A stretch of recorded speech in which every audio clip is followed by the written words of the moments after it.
నిన్న ఒక సినిమా చూశాను. ఆ సినిమా పేరు 'రామ్‌నగర్ బన్నీ'.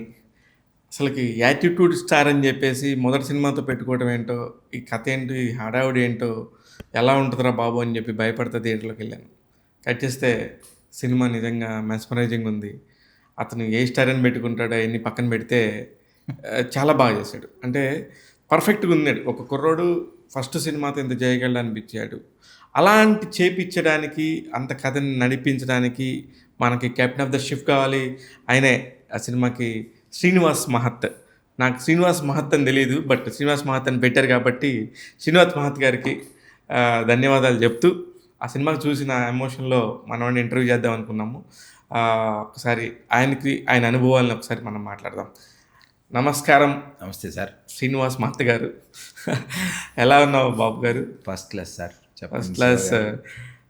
మనం మనం గారు గీరు అనుకుంటే బాలేదు. బాలేదు, అసలు బాలేదు. అది న్యాచురల్గా కూడా లేదు. చెప్పు డార్లింగ్. సరే, అయితే నిజంగా శ్రీనివాస్, ఒక అబ్బాయిని ఫస్ట్ ప్రెస్ మీట్లో చూసినప్పుడు, అమ్మో ఏంటి ఈ అబ్బాయి ఇలా మాట్లాడుతున్నాడు, ఏంటి గందరగోళంగా ట్రోల్ వేసి, అలాంటి అబ్బాయితో ఒక సినిమా చేయొచ్చు, ఒక సినిమా చేయగలం అనే ధైర్యం ఫస్ట్ ఎక్కడి నుంచి వచ్చింది నీకు? అంటే ఫస్ట్ ఇది మనం రాజ్ తరుణ్కి అనుకొని ప్లాన్ చేసాం. రాజు కూడా ఓకే చేశాడు, బాగుంది మనం చేద్దామండి అన్నాడు. ఈలోగా నేను ప్రొడ్యూసర్ సెర్చ్లో ఉండే లోపల ప్రభాకర్ కన్సల్ట్ చేశాడు. ఒకసారి మా వాడికి డార్లింగ్ అది ఇది అంటుంటే నేను అన్నాను, నువ్వు డైరెక్షన్ చేయి, నేను పక్కన ఉంటాను, ఏదైనా కథ చేద్దాం అది ఇది అంటే, లేదు డార్లింగ్ నువ్వు చెప్పు ఒకసారి విందాం అది ఇది అంటే చెప్పాను. చెప్పిన తర్వాత డార్లింగ్ ఇది నువ్వు చెయ్యి బాగుంటుంది అది ఇది అంటే, నువ్వు చేసుకో డార్లింగ్, ఎందుకు మీ అబ్బాయి కదా అది ఇది అంటే, వద్దు మా వాడంటే నేను చేస్తే బాగోదు, నువ్వే చేయి డార్లింగ్ అది ఇది అన్నాడు. సరే సరే చేద్దాం అని చెప్పి అలా దిగాం. సో నాకేంటంటే అబ్బాయిలో ఒక ఎనర్జీ ఉంది, అది మనం కనిపెట్టాం. అంటే నెగిటివ్ ఫస్ట్ పాజిటివ్ వస్తుందా నెగిటివ్ వస్తుందా ఇన్ని ఆలోచించి సినిమా చేసే అంత లేదు. మన కంఫర్ట్ లెవెల్లో మనం అంత కంఫర్ట్ లెవెల్లో లేము. రెండోది కథ అలాంటిది, కథ ఇది న్యాయం చేస్తుంది. ఒక కొత్త హీరోకి వాడు ఎనర్జీ చూపిస్తుంది. తను కరెక్ట్గా ఏం అడిగాడో అది ఉంది. మా అబ్బాయికి ఒక షో రీల్లా ఉండాలి ఈ సినిమా. వాడు ఫైట్స్, వాడు డాన్సులు, వాడు అన్నట్టుగా కావాలి నాకు. తను ఏం డిజైన్ కోరుకున్నాడో ఆ డిజైన్ చేసి ఇవ్వడం జరిగింది ఈ సినిమాకి. పర్ఫెక్ట్. నిజంగా ఆ విషయం అంతే. సినిమా చూసిన ప్రతి ఒక్కళ్ళు కూడా అరే అది హ్యాపీగా ఉంది, సూపర్ హీరో వాడు అంటే. మాకు అందరు హ్యాపీ ఏంటంటే, ఇప్పుడు ప్రభాకర్ నేను కలిసి కష్టపడ్డాం, అందరం కష్టపడ్డాం, బట్ అందరికన్నా మార్కులు వాడు ఎక్కువ కొట్టేశాడు. అంటే అది డైరెక్టర్కి ఎప్పుడూ హ్యాపీగా ఉంటుంది. ఎందుకంటే మనం ఏదైతే ఏం చేసాం వాడు బాగా చేస్తున్నాడు అని అనిపించాల్సింది మెయిన్. అది బాగా చేశాడు, కుర్రాడు బాగా చేశాడు అంటే అంతకన్నా హ్యాపీ ఇంకోటి లేదు. యాక్చువల్లీ నాకు తెలిసి కథ రాయటం, మాటలు రాయటం వచ్చిన వాళ్ళు సినిమాని చాలా ఎక్కువ ప్రేమిస్తారు, చాలా బాగా తీస్తారు. అంటే ఎక్కడ ఏది మిస్ కానీరు, అది పాస్ అవుతుందా లేదా, పంచి పేలుతుందా లేదా అనేది మిగతా డైరెక్టర్స్ కంటే కూడా మీకు బాగా ఎక్కువ తెలుసని నేను నమ్ముతాను. ఈ పాయింట్లో ఇక్కడ మీరు ఇది ఖచ్చితంగా పాస్ అవుతుంది అని, ఇప్పుడు మీరు ట్రైలర్లో కట్ చేసినట్టు నేను కథ రివీల్ చేయట్లేదు, డ్రాయర్లో బొక్కలు పడితే కూడా దాన్ని కూడా మీరు ఎంత అది ఎలా చేశారండి ఇట్లాంటివన్నీ?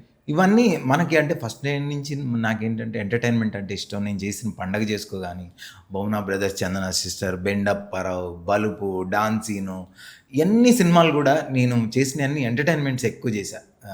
నరేష్ గారికి ఒక 3-4 సినిమాలు రాసాం. సో అన్ని నాకు ఎంటర్టైన్మెంట్ అంటే బాగా ఇష్టం. ఇప్పుడు నరేష్ గారితో మనం టైమింగ్ చేయగలిగినప్పుడు ఇంకెవరితో చేయగలిగినప్పుడు 100% చేయగలం.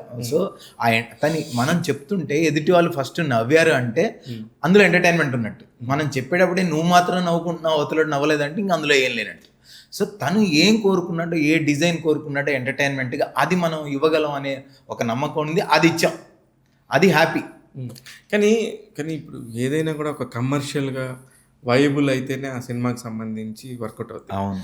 కానీ కొత్త కుర్రాడిని పెట్టి మీరు ఆ ఎంట్రీ షాట్లో ఒక 200 మంది 300 మంది ఎమ్మడబడే షార్ట్స్, పెద్ద పెద్ద షార్ట్స్ ఉన్నాయి, చాలా ఉన్నాయి సినిమాలో. అలాంటి షార్ట్స్ తీసినప్పుడు ఎందుకు ఇంత ఖర్చు పెడుతున్నాము, ఎందుకు అవసరం లేదు కదా, మనం కథ చెప్పగలం కదా అనే ధైర్యం మీకు ఉండాలి కదా. అది ఎంత ఖర్చు ఎందుకు పెట్టించారు? నన్ను ఇరికిస్తున్నారా? నిన్ను ఇరికిట్లేదు సార్. కాదు 100% అది మనం కథ చెప్పేటప్పుడు వచ్చింది, ఆయనే పెట్టుకున్నాడు, మనం చెప్పలేదని కాదు. బట్ అంత లేకపోయినా మేనేజ్ చేసేవాడినేమో. కానీ ప్రభాకర్ అదే అన్నాడు. ప్రభాకర్, డార్లింగ్ నేను వద్దంటుంటే కూడా నేను పెట్టాను అన్నాడు. కొన్ని ఇట్లా వద్దు, ఇలా ఇది ఆగిపోదాం, ఇట్లా తీసుకెళ్దాం అని మనకు కొన్ని ఐడియాలు ఉంటాయి. కానీ ప్రభాకర్ ఏంటంటే లేదు ఇది మనకి ఇలా రావాల్సిందే అని తను ఎక్కడ కాంప్రమైజ్ అవ్వకుండా దాన్ని తీసుకొచ్చాడు. ఆ క్రెడిట్ ఆయనకే ఇవ్వాలి. అయితే మ్యూజిక్ చాలా కొత్తగా ఉంది, చాలా ఫ్రెష్ సౌండ్. అంటే ఒక మాస్ కమర్షియల్ పాటలకి ఒక రెగ్యులర్గా ఒక బీట్ ఉంటుంది. అది కాకుండా కొంచెం ఏదో దాటి ఏదో చేశారు, ఆ కమర్షియల్ మీటర్లో కూడా కొత్తగా ఉంది, భలే వినపడుతుంది అనే ఒక ఫీలింగ్ అయితే వచ్చింది. అతను కొత్తగా తెలుగు సినిమా ఇండస్ట్రీకి మీరే పరిచయం చేశారా? అవును, తెలుగు ఇండస్ట్రీకి మనం చెన్నై నుంచి తీసుకొచ్చాను. తెలుగు అబ్బాయే. నేను మురుగదాస్ గారి వర్క్స్కి వెళ్తున్నప్పుడు అక్కడ చెన్నైలో తగిలాడు. Very talented, down to earth కుర్రాడు, నాకు బాగా నచ్చాడు. తెలుగు అబ్బాయి. సార్ తెలుగు వాడిని తెలుగు సినిమా కోసం ఎదురు చూస్తున్నాను సార్ అన్నాడు. సరే నేను ఒకసారి ట్యూన్స్ విని ప్రభాకర్ నాకు ఒక అతన్ని పరిచయం చేశాడు. నేను వద్దు డార్లింగ్, నేను ఇదే బడ్జెట్లో నేను తీసుకొస్తాను మంచి మ్యూజిక్ డైరెక్టర్ అని ఈ అబ్బాయిని తీసుకురావడం జరిగింది. దానికి 100కి 110% ఆ అబ్బాయి న్యాయం చేశాడు. మా అందరికన్నా చెప్పాలంటే అబ్బాయి మార్కులు ఎక్కువ కొట్టేశాడు. కరెక్ట్, మ్యూజిక్ చాలా మంచి మార్కులు. అయితే ఇప్పుడు మీరు ఎన్ని మాట్లాడతారు, ఇప్పుడు సినిమా ఇండస్ట్రీలో ఏదైనా ఒక క్రాఫ్ట్లో నిలబడి పని చేసుకొని సాధించి ఏదో ఒక చేయాలనే టార్గెట్ ప్రతి ఒక్కళ్ళకి ఉంటుంది. మీరు అసలు ఎలా వచ్చారు? అసలు మీ జర్నీ చెప్పండి. నిజంగా నాకు కూడా పర్సనల్గా మీరు ఎప్పటి నుంచో తెలిసినా నాకు మీ జర్నీ తెలియదు. ఏ ఊరు, ఎక్కడి నుంచి వచ్చారు, ఏం చదువుకున్నారు? మాది మిర్యాలగూడ, నల్గొండ డిస్టిక్. నేను అక్కడే పెరిగాను. నేను చదువుకుంది ఇంటర్మీడియట్ కంప్లీట్ చేశాను. డిగ్రీ జాయిన్ అయ్యి వదిలేసాను, డిగ్రీ డిస్కంటిన్యూ. సో తర్వాత మిర్యాలగూడ నుంచి ఇక్కడికి వచ్చిన తర్వాత మనం ఫస్ట్ తిరుపతిలో జాబ్ చేశాను నేను. కళ్యాణోత్సవం టికెట్స్ అవి పంపించేవాడిని.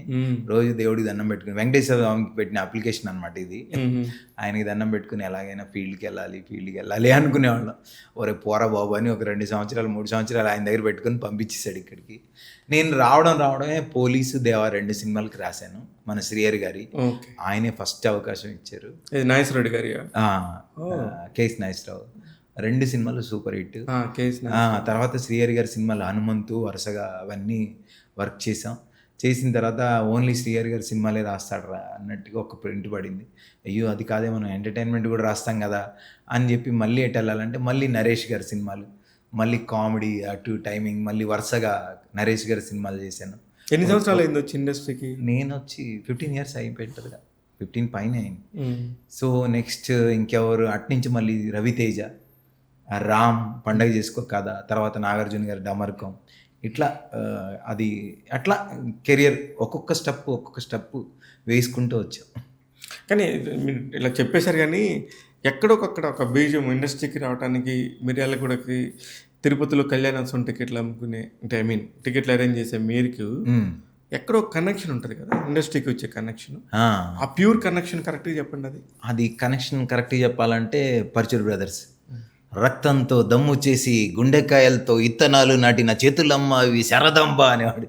అమ్మ ఏంది డైలాగులకి ఇంత పవర్ ఉంటుందా, అసలు ఇట్లా రాస్తారా ఏంటిది, అమ్మ మనం కూడా ఇట్లా ఏదో ఒకటి రాయాలి కదా ఏదో అని అప్పట్లో కొన్ని డైలాగ్స్ రాసుకొని మనకు తెలియకుండా రాసి కొంతమంది ఇక్కడ కోడేటర్లకు వీళ్ళకి చూపిస్తే అరే సూపర్గా ఉన్నాయి, నువ్వే రాసావా అంటే నేనే రాశాను అనేది ఇది అని చెప్పి. అంటే ఇక్కడ మిర్యాలగూడెంలో పెరగడం వల్ల నాకేంటంటే మాకు కొంచెం ఈ విప్లవాలు అవి ఇవి కొంచెం బాడీలో ఉంటుంది అనమాట. చిన్నప్పుడే కవితలు రాసేవాడిని. ఏడవ కమ్మ ఎర్ర గులాబీ, ఏడిస్తే నిన్నెవరు ఎత్తుకుంటారమ్మ వెర్రి గులాబీ, లోకం పోకడ పాకుడు చూడు, ఎరిపెక్కిన నీ చెక్కిలిపై కన్నీళ్ళని వీడు, నీ శీలం సిగదోచుకుందని మూగబోకు, అంచెలెంచెలుగా ఎదుగుతున్న అవినీతి ప్రపంచాన్ని దూషించి ఆపబోకు. ఇలాంటివన్నీ 7th క్లాస్లో రాశాను నేను. 7th క్లాస్కి ఇది ఎలా వస్తుంది నిజంగా? వచ్చింది అంటే మేము పెరిగిన వాతావరణం అలాంటిది కదా. ఎంత పెరిగిన వాతావరణం అయినా మనం రుచి చూడందో లేకపోతే మనకి తెలియదు. అదే నాకు అసలు సార్ పిలిచి అరే నిజం చెప్పురా, ఇది ఎక్కడిది చెప్పురా, నువ్వు రాయలేదురా ఇది అంటే, సార్ నేనే రాసిన సార్. లేదు నువ్వు నిజం చెప్తావు చెప్పు. లేదు సార్ అంటే సరే ఇప్పుడు ఒక దాని మీద చెప్తా రాయంటే ఏదో రాశాను మళ్ళీ. అప్పుడు నమ్మాడు ఆయన. నమ్మి మళ్ళీ ఏం రాశారు? హెడ్ మిస్ దగ్గర తీసుకెళ్ళి ఒక ఆవిడ విని ఆవిడ ఒక పెన్ గిఫ్ట్ ఇచ్చింది. అలా అక్కడి నుంచే నన్ను ప్యాక్ చేసి పంపడానికి ఏర్పాట్లు జరిగాయి. ఓహో, మనం ఏదో చెయ్యగలం, ఏదో చేస్తాం. ఎడ్యుకేషన్ లేదు అసలు. పైన 2 అప్పు తెచ్చుకుంటారంటే ఎందుకు తెచ్చుకుంటారని మ్యాథ్స్ మీద భయంకరమైన కన్ఫ్యూజన్. 35 సినిమా. సో ఎందుకు తెచ్చుకుంటారు వీళ్ళు అప్పు, ఎందుకు తెచ్చుకోవాలి, అసలు ఎవడిస్తాడు పైన, ఎవడు అని రకరకాల డౌట్లు వచ్చాయి మనకి. అక్కడ అయిపోయేవాడిని maths. So education poor, last bench ఏదైనా కూడా. కానీ ఇక్కడ చాలా పెద్ద బెంచ్లో కూర్చుంటున్నావు కదా. నేను వచ్చిన దగ్గర నుంచి నా జర్నీ చూసుకుంటే, నేను చదువుకున్న చదువుకి, నేను వచ్చిన జర్నీకి నుంచి అంటే ఒక బ్యాక్గ్రౌండ్, అట్లీస్ట్ నాకు ఒక ఫ్రెండ్ కూడా లేడు ఇక్కడ. హైదరాబాద్ వచ్చినప్పుడు నేను ఒక్కడనే, ఒక బంధువు లేడు, ఒక ఫ్రెండ్ లేడు. పర్టికులర్గా చెప్పాలంటే రూమ్ లేదు. అలానే హాస్టల్ ఉందంటే అది లేదు. అక్కడ కేకే టవర్స్ దగ్గర ఇసుక పోసి ఉండేది లారీల్లో, తెలుసా? అక్కడ పడుకునేవాడిని. అక్కడ పడుకొని పొద్దున్నే ఆ ఇసుకంతా దులిపేసుకొని పోసాని గారి దగ్గరికి వెళ్ళి అక్కడ ట్రై చేసేవాడిని. పరుచూరి గారి ఇంటి దగ్గరికి వెళ్ళేవాడిని. సార్ నేను రాస్తాను అని చెప్పి అట్లా ట్రై చేసేవాళ్ళం. ఫైనల్గా ఎట్లా దొరికింది అవకాశం? ఎక్కడ అవకాశం నేను ఇట్లా ఇంటే రాసుకుంటూనే ఉన్నా. ఇట్లా ఉండగా ఒకరోజు శ్రీహరి గారు పిలిచి, అంటే సెట్కి వెళ్ళాం. కృష్ణ అని ఒక ఫ్రెండ్ పరిచయం చేస్తే సెట్కి వెళ్ళాం. సెట్కి వెళ్తే సరే అబ్బాయి ఏదో రాస్తాడంటే ఇట్లా చూశాడు, 2-3 డైలాగులు చేతికి ఇచ్చేసాడు. అయ్యో ఈయనకు నచ్చలేదేమో అనుకున్నా. ఆయన ఒక సీన్ చెప్పాడు, నువ్వు ఇది రాయగలవా అన్నాడు. రాస్తా సార్. ఇంటికి వెళ్ళి రూమ్కి వెళ్ళి ఏదో చెప్పా, ఫ్రెండ్ రూమ్కి వెళ్ళి రాస్తా. ఆడ పోయి ఆడ కూర్చొని రాయమంటాడు. శ్రీహరి అలానే ఉంటుంది. ఇదేంటి ఇక్కడ రాయమంటాడు ఈయన అని చెప్పేసి సరే అని చెప్పేసి పక్కకి వెళ్ళి అక్కడే కూర్చొని రాయడం మొదలుపెట్టాను. రాసిన తర్వాత వినిపించాను. డైరెక్టర్ గారు అని పిలిచాడు. అంటే ఏంటంటే ఒకసారి ఈ సీన్ చూడండి అన్నాడు. అప్పుడు జరుగుతున్న షూట్ సీన్ 2 సీన్లు ఉంటే ఒకటి అయిపోయింది రన్నింగ్లో, ఇంకో సీన్ తీయాలి. ఆ నెక్స్ట్ సీన్ నాకు చెప్పాడు అదే సీన్ని. అది నా స్టైల్లో నేను రాశాను. వెంటనే అప్పుడున్న సీన్ పక్కకు పెట్టేసి వెంటనే ఈ సీన్ తీసుకొని వెంటనే షూట్ చేశారు. నేను షాక్. లొకేషన్ ఇప్పుడే కదా రాశాను, మనం ఊరి నుంచి వచ్చాం, మనకేం తెలియదు అసలు. ఆ సీన్ షూట్ చేస్తుంటే అప్పట్లో అంటే కరెంట్ అఫైర్స్ అవి అంటే పొలిటికల్గా అలాంటి డైలాగ్స్ పెట్టి మరీ రాశాను. అప్పుడు ఏదో డైలాగ్ నాకు గుర్తుంది, ఆయనకి చెప్పాను. ఉప్పుకి అప్పటికి ఉల్లిపాయ రేట్ ఎక్కువ ఉంది, గవర్నమెంట్కి ఉల్లిపాయ ఏదో బీజేపీ. ఉప్పుకి ఉల్లిపాయకి కూలిపాయ ప్రభుత్వం సొమ్ము నువ్వేం తింటావా, మా దగ్గరికి వచ్చే అంటాడు వీళ్ళని. అట్లా రాశాం. ఇందులో కూడా కామెడీ, లైఫ్లో ఏం జరిగినా జై బాలయ్య అంటూ ముందుకు వెళ్ళిపోవాలి, ఇలాంటి డైలాగులు బాగా వెళ్ళి వెరీ హ్యాపీ. నేను చెప్తా, రామ్నగర్ బన్నీ గురించి నేను మాట్లాడాను కాదు, నాకు ముందు ఒక జర్నీ తెలుసుకోవటం ఇష్టం. అప్పుడు ఆటోమేటిక్గా చూసేవాడికి కానీ మిమ్మల్ని ఎవరన్నా ఒక ఇన్స్పిరేషన్కి తీసుకోవాలనో లేకపోతే ఇతనిలాగా ఉండకూడదనో చేయడానికి కానీ మనలో ఒక సోల్ ఉండాలి. అదేంటో కనుక్కుందామని అడుగుతున్నాను అంతే. ఇప్పుడు చాలామంది నా అసిస్టెంట్లు కూడా, నేను ఒకప్పుడు అసిస్టెంట్గా చేరడానికి చాలా కష్టపడేవాడిని. ఇప్పుడు నా అసిస్టెంట్లే బోల్డ్ మంది ఉన్నారు. ఒక అబ్బాయి ఇప్పుడు వెంకటేష్తో ప్లాన్ చేస్తున్నాడు, హీరో వెంకటేష్ తోటి. ఒక అబ్బాయి ఆల్రెడీ రవితేజతో చేస్తున్నాడు, భాను అని, ఆల్రెడీ డైరెక్షన్ చేస్తున్నాడు. ఇవన్నీ కొంచెం హ్యాపీగా ఉంటాయి మనకి. చాలా వాళ్ళకి గుర్తుంటాయి. ఎందుకు గుర్తుండరు, భలే వాళ్ళు ఫోన్ చేస్తుంటారు గురువుగారు అని. చాలా 4 సంవత్సరాలు పనిచేశారు వాళ్ళు నా దగ్గర. 1 year 2 years కాదు, మెడబట్టి నేనే బయటికి ఎండేశాను. కానీ బాబు నా దగ్గర వెళ్ళి మీరు చేసుకోండి, సొంతంగా చేసుకోవాలి కదా, ఎన్ని సంవత్సరాలు అని చేస్తారు టాలెంట్ ఉన్నవాళ్ళు. సో అందుకోసం ఇప్పుడు చేస్తున్నారు, మంచి పొజిషన్కి వస్తున్నారు. ఎట్లాగైనా ఆ ఎర్రటి సూర్యుడు మిర్యాలగూడకి సంబంధించిన ఏరియాలో ఉండే అక్కడ ఆ వాతావరణం మిమ్మల్ని మీలోని ఒక పెన్నులో దమ్మును కల్పించింది. అవును, కావచ్చు, చెప్పలేము. మనం పెరిగిన వాతావరణం ఎప్పుడు మన మీద పడుతుంది, అది తెలియకుండానే మన బ్యాగ్లో ఉంటుంది. 100% మనకి అది ఇదవుద్ది. అయితే ప్రభాకర్ కూడా ఖమ్మం నుంచి వచ్చి ఆ వాసన ఏమైనా ఉందేమో మీ ఇద్దరికి? ప్రభాకరా కావచ్చు. కానీ ఈ అబ్బాయితో రామ్నగర్ బన్నీ సినిమాలో మీరు చేస్తున్నప్పుడు అవును పర్ఫెక్ట్ ఈ అబ్బాయి హీరో మెటీరియలే అనేది మీరు ఎప్పుడు గెస్ కొట్టారు? వాడు అసలు ఫస్ట్లోనే నాకు బంగారం అనిపించింది. మీరు మొన్న కూడా బంగారం అబ్బాయి బంగారం అని చెప్తారు. అవును, వాడు గోల్డ్. ఎందుకంటే ఎలా కావాలంటే అలా మోల్డ్ అవుతాడు 100%. నాకైతే ఇంకా వాడితో మంచి సినిమా చేశానన్న తృప్తి రాలేదు, ఎందుకో చెప్పలేను. కానీ ఇంకా మంచి సినిమా చేయాల్సింది, ఇంకా చేయాల్సింది వాడితోటి. వాడి దగ్గర ఇంకా ఉంది అనే ఫీల్ ఉంది. 100% నేను మళ్ళీ అవకాశం ఉంటే అబ్బాయితో ఖచ్చితంగా సినిమా చేస్తాను, ఇంకా మంచి సినిమా చేయడానికి ప్రయత్నిస్తాను. కానీ అంత ఎనర్జీ, అవును. అసలుకి ఎంత ఎనర్జీ ఉంటుందంటే ఫస్ట్ సినిమా అయినా ఈ అబ్బాయిది. అవును. రాత్రి ఎవరు మాట్లాడతా, యాంకర్ రవి మాట్లాడతా సినిమా చూసినాక, నువ్వు నిజం చెప్పు ఇది 5వ సినిమానా 6వ సినిమానా, ఇది మొదటి సినిమా లాగా లేదు అని అడుగుతుంటే నిజంగా కూడా అరే నిజమే కదా, అలా చేశాడు కదా, 5-6 సినిమాలు చేసిన ఒక ఎక్స్పీరియన్స్, 5-6 సినిమాలు చేసినా అతనిలో లేకపోతే ఎక్కడి నుంచి వస్తుంది? అవును, లేనిది ఇక్కడ మనం తేలేం, చాలా కష్టపడాలి. పైగా చిన్న సినిమా కంటే ఇంకా కష్టం. అంటే మనకు ఉండేది ఇప్పుడు ప్రొడ్యూసర్ నేను అలా చేశాను ఇలా చేశాను అని చెప్పిన చిన్న సినిమాకి ఒక లిమిట్ ఉంటుంది. కరెక్ట్. అది ఆ లిమిట్లో ఆ అబ్బాయి పడ్డ కష్టం నాకు తెలుసు. ఆడు పెయిన్ కిల్లర్స్ వేసుకొని ఇంజెక్షన్స్ వేసుకొని కాలంతా లెగ్మెంట్ ప్రాబ్లం వచ్చి, అంటే డాన్స్కి మనం ఏం 10 రోజులు చేయం, వారం రోజులు చేయం, సాంగ్ 2 రోజులు చేయాలి, ఇంకా టైం మనం చెప్పకూడదు. సో ఆ టైంలో ఫినిష్ చేయాలని వాడు పడే తపన, వాడికి అవన్నీ నాకు బాగా నచ్చినాయి. వాడు అదే నేను అప్పటికి చెప్తున్నాను, ఇప్పటికి నేను ప్రభాకర్తో కూడా చెప్పా, డార్లింగ్ నేను ఏ సిట్టింగ్ మురుగదాస్ దగ్గర నుంచి వినాయక్ గారి దగ్గర, లేకపోతే నా ఫ్రెండ్ బాబీ అనిలో ఎవరిదో ఒకరు సిట్టింగ్ కన్నా వెళ్తాను నేను. నాకు లైఫ్ టెన్షన్ లేదు, నా దగ్గర విషయం ఉంది, ఎంతో అంత ఉపయోగపడతాను, వాళ్ళకి 10% ఉపయోగపడతాను, నేను హ్యాపీగా బతికేస్తాను, నాకు ప్రాబ్లం లేదు. నాకు మీ ఓడికి లైఫ్ బాగా చేశాడని అనిపించాలి, నాకు అదొక్కటే నేను కోరుకుంది అన్నాను. ఈరోజు ప్రభాకర్ కూడా అదే హ్యాపీ, డార్లింగ్ మా వాడు అందరూ బాగా చేశారు అంటే మనం చేయించాం. నిజంగా క్యాప్టెన్ ఆఫ్ ద షిప్ కరెక్ట్గా ఉంటే అది 100%. అదను మొదటి సినిమాకి ఒక చిన్న హీరోకి యాటిట్యూడ్ స్టార్ అనే ఒక బిరుదున్న హీరోకి 4 హీరోయిన్లను పెట్టారు. అది ఏంటి, అది ఎవరి డెసిషన్?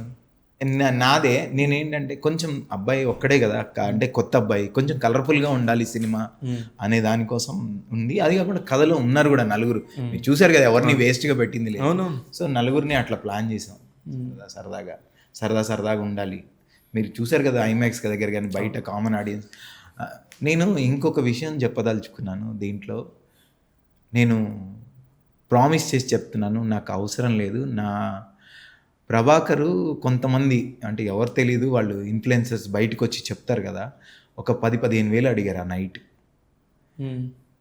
అడిగితే ఇట్లా అడుగుతున్నారు డార్లింగ్, మరి ఏం చేద్దాం నాకు కూడా తెలియదు. కొంతమంది వాళ్ళు ఎవరో తెలియదు, కొంతమంది నిజాయితీగా చెప్తారు, కొంతమంది అడిగి ఉండొచ్చు. అడిగితే డార్లింగ్ సినిమా బాగుంటే బాగుందని చెప్పని, ఇప్పుడు నేను ఇచ్చాను అనుకో, సినిమా బాగాలేకపోయినా మనం చెప్పించుకున్నాం అన్న ఫీలింగ్ నాకు కూడా వస్తుంది, అది ఇవ్వడం పెద్ద ప్రాబ్లం కాదు, గిల్ట్ ఉంటుంది. బాగుంటే బాగుందని చెప్పని, లేకపోతే బాగాలేకపోతే ఇంకేం చేస్తాను డార్లింగ్ వదిలే అన్నాడు. ₹1 ఇవ్వలేదండి ఎవ్వరికి. బయట కొన్ని కామెంట్స్లో రాశారు, ఆడికి 400 ఇచ్చుంటాడు, వీడికి 300 ఇచ్చుంటారు, బయటకు వచ్చి చెప్పారు. కానీ ఒక్కడికి ₹1 ఇవ్వకుండా వాళ్ళు కేక్ కొనుక్కొచ్చి పాపం వాడితో కట్ చేయించారు. గ్రేట్. వాళ్ళందరికీ నేను వాళ్ళకి చెప్తున్నాను, ఆ థియేటర్ బయట వాళ్ళు టికెట్ డబ్బులు కొనుక్కొని ఒక మైక్ పట్టుకొని, ఈ కుర్రాడు ఎవరో కొత్త కుర్రాడు, వాడు ఒక ప్రయత్నం చేశాడు అని దాన్ని ఎంకరేజ్ చేస్తూ మాట్లాడారు చూసావా, వాళ్ళందరికీ నేను మనస్ఫూర్తిగా థ్యాంక్స్ చెప్తున్నాను. సూపర్. నిజంగా ఆర్ట్వర్క్ చేసేవాళ్ళు చాలామంది ఉంటారు, సినిమా మీద ప్యాషన్తోనూ, ఆర్టిస్ట్ మీద భలే చేశాడన్న ఒక ప్రేమతోనూ చేస్తారు. ఇవన్నీ డార్లింగ్ నమ్మను కానీ నేను కూడా, బట్ నిజంగానే డార్లింగ్ నేను వ్యక్తుల్ని ప్రేమిస్తాను. ఈరోజు నేను సినిమా ఫీల్డ్లో లేకున్నా ఎక్కడో బిజినెస్లో ఉన్నాను, నన్ను పలకరిస్తావు. నేను నీకు దాదాపు 10-15 ఏళ్ళ నుంచి తెలుసు, మనం పరిచయం కానీ 15 ఏళ్ళుగా తెలుసు. నేను మురుగదాస్ లాంటి వాడికే నాకు కథ నచ్చకపోతే, సార్ ఈ కథ బాగాలేదు సార్, ఇది నాకు నచ్చలేదు సార్ అని బయటికి వచ్చేసాను అడ్వాన్సులు తీసుకోకుండా. ఎందుకంటే నాకు మురుగదాస్ అంటే ఇష్టం, ఆ సినిమా కన్నా ఆయన మీద లవ్. నాకు ఎవ్వరు పని ఇచ్చినా సరే నేను ముందు వాళ్ళని లవ్ చేస్తా. నాకు ప్రభాకర్కి 100 ఉంటాయి. ఇప్పుడు నేను కొట్లాడితే డార్లింగ్ ఇది ఇలా చేయకుండా ఉండాల్సింది, ఇది ఇలా చేయకుండా ఉండాల్సింది, ఇది ఇలా చేయకుండా ఉండాల్సింది అని 100 పాయింట్లు నేను ఫైట్ చేస్తాను. కానీ ప్రభాకర్ అంటే నాకు ఎనలేని గౌరవం. ఎందుకంటే ఈ రోజుల్లో ప్రొడ్యూసర్ లేకపోతే సినిమా లేదు డార్లింగ్. వస్తాయో రావో తెలియని లాటరీ మంది సినిమా ఇండస్ట్రీ. కానీ దాన్ని ప్రేమించి సినిమా తీస్తున్నానంటే నేను అదే చెప్తా, మా అసిస్టెంట్లు అందరికి కూడా చెప్తా, కోపం వచ్చి ఎవరైనా ఏదైనా మాట మాట్లాడారు అనుకో, ఒరే ఇవన్నీ ఓకే, ఈ తప్పు చేశారు, నీకు ఏదైనా జరిగింది అనుకో, 1వ తారీఖు రాలేదు, నీకు 2వ తారీఖు శాలరీ వచ్చిందని నువ్వు గొడవ పడ్డావే అనుకో, ఊరికే కారణం. కానీ అంతకన్నా ముందు ఒక 6 నెలలు మన ఫ్యామిలీ గడిచిందంటే ఆ ప్రొడ్యూసర్ వాళ్ళన్న విషయం నువ్వు గుర్తుపెట్టుకోవాలి. కోపం వస్తాయి అప్పటికప్పుడు అనేసి, అంతేగాని పర్మనెంట్గా నువ్వు మైండ్లో పెట్టుకోవద్దు. ఇది మంచి లక్షణం. ప్రొడ్యూసర్ కన్నా ఎక్కువ ఏది కాదు. నిజం, ఇదైతే ట్రూ. మొన్న మీరు స్టేజ్ మీద మాట్లాడిన రోజు కూడా నాకు పెద్ద సినిమాలు, పెద్ద హీరోలు కథలు ఇచ్చినా ఇవ్వకపోయినా, అవకాశాలు వచ్చినా రాకపోయినా ప్రొడ్యూసరే నెంబర్ 1. అది మాత్రం నేను నమ్ముతున్నాను. 100% మీరు చెప్పారు. 100% డార్లింగ్. ఈరోజు ఎంతమంది హీరోలు వాళ్ళ డబ్బులు జేబులోంచి తీసి సొంత సినిమాలు తీస్తున్నారు? ఎన్ని వేల కోట్లు సంపాదించారు ఈ ఇండస్ట్రీ మీద? ఎంతమంది వాళ్ళు సొంత సినిమాలు తీస్తున్న వాళ్ళందరికీ నేను సెల్యూట్ చేస్తున్నాను. ఎందుకంటే మీకు ఈ ఫీల్డ్ అన్నం పెట్టిందని మీరు మళ్ళీ 10 మందికి అన్నం పెడుతున్నారు చూడండి. గ్రేట్ మీ అందరికీ. నిన్న వాళ్ళకి తీన వాళ్ళని నేను ఏమన్నా. నేను నిన్న మీరు నా రివ్యూ చూసారో లేదో నాకు తెలియదు, రామ్నగర్ బన్నీది. అందులో నేను చెప్పాను కొన్ని ఫ్యామిలీస్ ఉన్నాయి సినిమా మీద ప్రేమతో, సినిమా ఇండస్ట్రీలో. అవును, సినిమా వాళ్ళని ఇంట్లో వాళ్ళందరూ కూడా ఆడ లేదు, మగ లేదు, చిన్న లేదు, పెద్ద లేదు, ప్రతి ఒక్కళ్ళు ఒక సినిమా అనగానే ఇది మనది, మన పని అని చెప్పేసి కొన్ని కుటుంబాలు వస్తున్నాయి. అవును, ఉదాహరణకి అల్లు ఫ్యామిలీకి, Konidela family, Nandamuri family, Daggubati family, Akkineni family, ఇప్పుడు అశ్విని దత్ గారి ఫ్యామిలీ, ఆ కోవలోనే ప్రభాకర్ ఫ్యామిలీ కూడా చేరిందని చెప్పా. అవును, నిజంగానే చిరంజీవి గారు తలుచుకుంటే ఎన్ని బిజినెస్లు చేయించగలరు వాళ్ళ పిల్లలతోటి. ఆ అమ్మాయికి ఎందుకు ఒక ప్రొడక్షన్ పెట్టి చెయ్యమ్మా, నష్టమో కష్టమో చెయ్యి, ముందు దిగు అని సేవ చేయాలనే కదా ఎంతో అంత మనం. ఒక 400 కుటుంబాలకి ఫుడ్ పెడుతున్నట్టు కంటిన్యూగా ఒక బ్యానర్ రన్ అవుతుంది డాలి. ఇలాంటి ఒక 20 బ్యానర్లు కంటిన్యూగా రన్ అవుతున్నాయంటే చాలు కదా, సినిమా ఇండస్ట్రీ కలకల్లాడుతూ ఉంటుంది. హ్యాపీ కదా. చాలా కాలం అయింది, అందుకనే అనిపించింది ఇంకొక ఫ్యామిలీ వచ్చింది. ఎందుకంటే వాళ్ళ ఆవిడ పర్ఫామ్ చేస్తుంది, ఆర్టిస్ట్కి చేస్తుంది, మాట్లాడుతుంది, యూట్యూబ్ చేస్తూ ఉంటుంది, వీళ్ళకి హెల్ప్ చేస్తూ ఉంటుంది. ప్రభాకర్ సంగతి మనకు తెలిసిందే. ఆయన ఎందుకు ఆ టీవీ చూసే వాళ్ళకి తెలిసిద్ది ఆయన ఎంత స్టార్ అనేది. ఓ పక్క కొడుకుని తీసుకొచ్చాడు, డబ్బులు పెడుతున్నాడు ప్రొడ్యూసర్గా. ఇంకో పక్క కూతురు సూపర్ ఆర్టిస్ట్ అమ్మాయి. ఆ అమ్మాయి మళ్ళీ సినిమాకి సంబంధించి ఎంతో చేస్తుంది, బ్యాక్గ్రౌండ్ వర్క్ చేస్తుంది, పిఆర్ వర్క్ చేస్తుంది. అందుకని నేను అన్నాను, అరే వాళ్ళందరూ పెద్ద ఫ్యామిలీతో వీడేంది వీళ్ళని పోలుస్తున్నాడు అనుకుంటే, ఫ్యామిలీ వచ్చి ఒక ఇండస్ట్రీ కోసం పనిచేయడం అనేది పెద్ద విషయం అంటాను. 100%. ఎందుకంటే ఇప్పుడు చిరంజీవి గారు పెద్ద ఫ్యామిలీస్ వేరు, వాళ్ళ కెపాసిటీ కూడా వేరు. పాయింట్ కూడా నేను 1978 to 80s చిరంజీవి గారి ఫ్యామిలీ కూడా ఇట్లా స్టార్ట్ అయిందే కదా. ఇప్పుడున్న పరిస్థితి ఆయన ప్రొడక్షన్ చేస్తున్నారంటే ఇప్పుడు అది వేరు కెపాసిటీ ఉంది ఆయనకి. వీళ్ళకి పాపం ఆ కెపాసిటీ కూడా లేదు చెప్పాలంటే. నిజంగానే ఎక్కడుంది కెపాసిటీ? అంత కెపాసిటీ ఎక్కడుంది? కానీ చాలామంది మా నాన్న బుల్లితెర మెగాస్టార్ అని అబ్బాయి అన్నప్పుడు చాలామంది ట్రోల్ చేశారు. తప్పులేదు, చేసిన వాళ్ళకి చేసిన, కానీ వాళ్ళకి ఆన్సర్ తెలియాలి. దానికోసం మాట్లాడుతున్నా. వాళ్ళ నాన్న మొయ్యగలడో లేదో తెలియదు, కొడుకును మాత్రం భుజాలకు ఎత్తుకున్నాడు. పెయిన్ ఆ తండ్రికి తెలుసు. ఆ తండ్రి ఎత్తుకున్నప్పుడు ఆ కొడుకు మా నాన్న మెగాస్టార్ అంటే తప్పేంటాలి?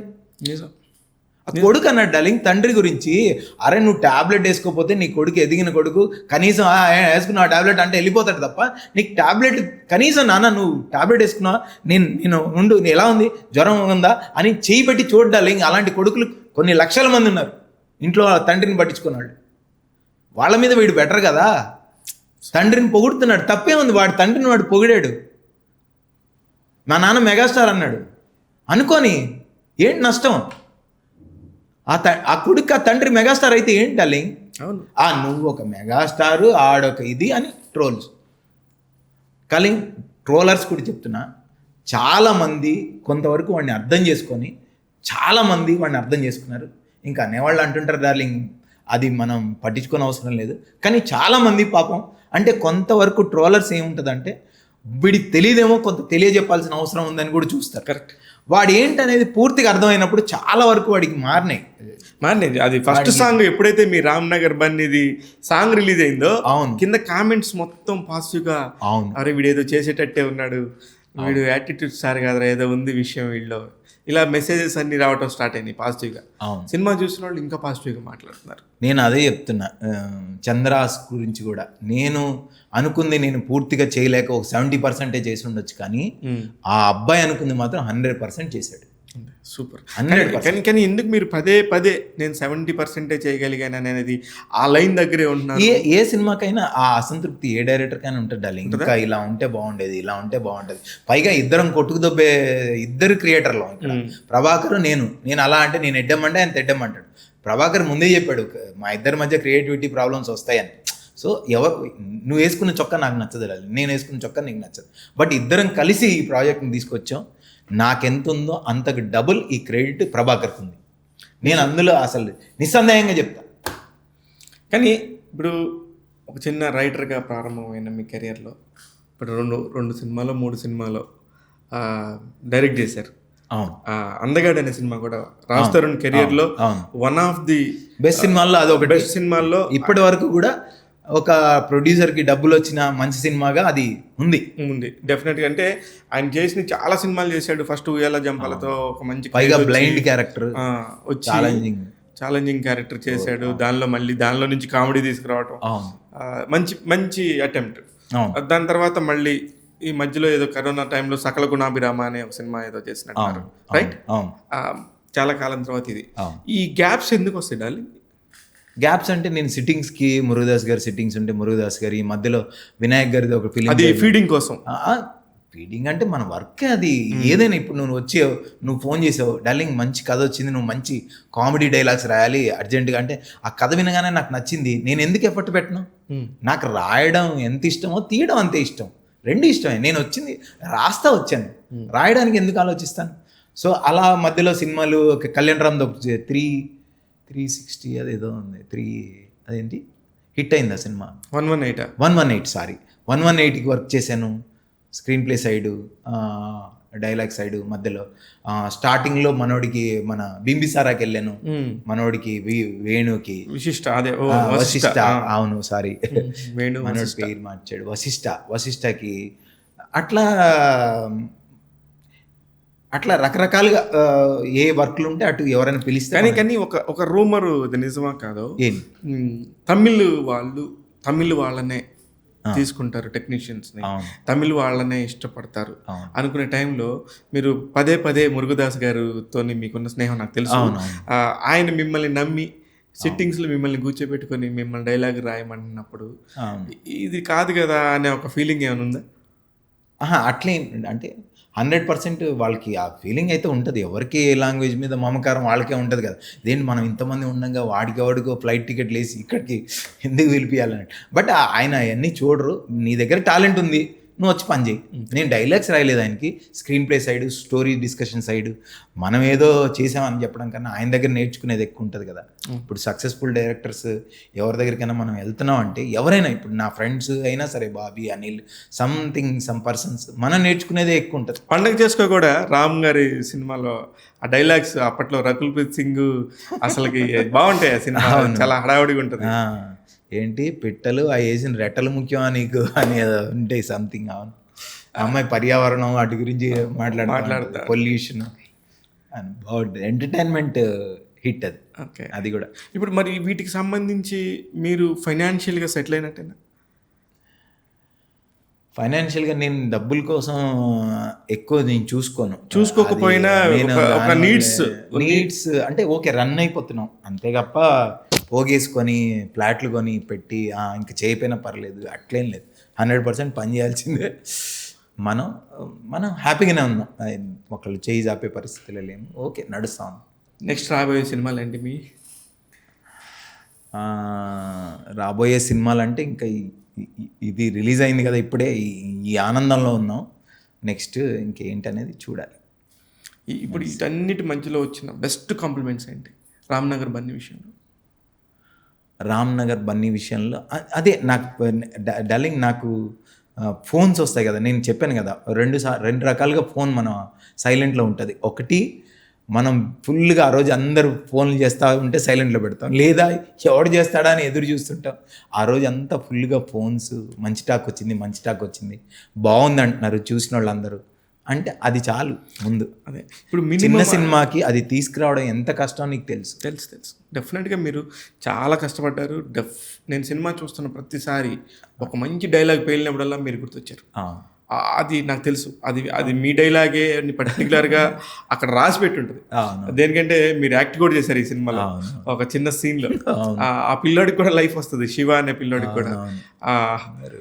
అది నిజంగా అందరు క్యారెక్టర్లు సలీం పేకు గానీ అందరూ బాగా చేశారు. ఎవరి క్యారెక్టర్ వాళ్ళు ఎంజాయ్ చేశారు. చేశారు. నిజంగా చేశారు. బట్ ఈ పర్టికులర్‌గా ఒక ఇన్విజిలేటర్‌గా వచ్చి ఒక ఎగ్జామ్స్‌కి ఇన్విజిలేటర్‌గా వచ్చినోడు ఆ. వాడిని రాసుకోరని ఇష్టం వచ్చినట్టు రాసుకొని వదిలేస్తే ఏంటి సార్ వాడిని వదిలేశారు మమ్మల్ని. డబ్బు పైసలు తీసుకున్నారా? పైసలు తీసుకున్నారు. మీరే అడక్క తినే మోకాలు మళ్ళీ మీరు మాకు పైసలు ఇస్తారా? బాగా చేశారు. అదే ఈ స్లాంగ్ మీద కూడా విపరీతమైన పట్టు ఉండటంతో డైలాగ్స్ దానిలో రాయాలనుకున్నారా? పెరిగింది అదే వాతావరణంలో కాబట్టి main. Super. Anyways all the very best Ramnagar Bunny. Thank you so much darling. నువ్వు కూడా సినిమాని దగ్గరుండి పాజిటివ్గా ముందుకు తీసుకెళ్తున్నారు. నీకు పాత్రికేయ సోదరులందరికీ వెరీ వెరీ థ్యాంక్స్. పైగా మన మీడియా సంస్థ పేరేంటి? ట్యాగ్ తెలుగు. ట్యాగ్ తెలుగు. ప్రత్యేకంగా ట్యాగ్ తెలుగుకి మా డార్లింగ్ ఇంకా పెద్ద పెద్ద సక్సెస్లు పెద్ద పెద్ద పొజిషన్లోకి రావాలని మనస్ఫూర్తిగా కోరుకుంటున్నాను. Thank you very much. నిజంగానే సినిమాని ప్రేమించే వాళ్ళందరూ ఇక్కడే బతుకుతాం, ఎక్కడికి పోము, ఖచ్చితంగా పెరుగుతాం, డెవలప్ అవుతాం. నేను ఎక్కడికి పోను. నేను శివం మీడియా అని ఒక బ్యానర్ పెట్టాను, దానిలో సినిమాలు చేస్తున్నాను. Super darling. నువ్వు నాకు నచ్చింది ఏంటంటే నువ్వు ఏ శాలరీలో నువ్వు పని చేసుకుంటూ వచ్చావో నాకు తెలుసు. నువ్వు సింగిల్గా బతకడానికే కష్టమయ్యే శాలరీ అది.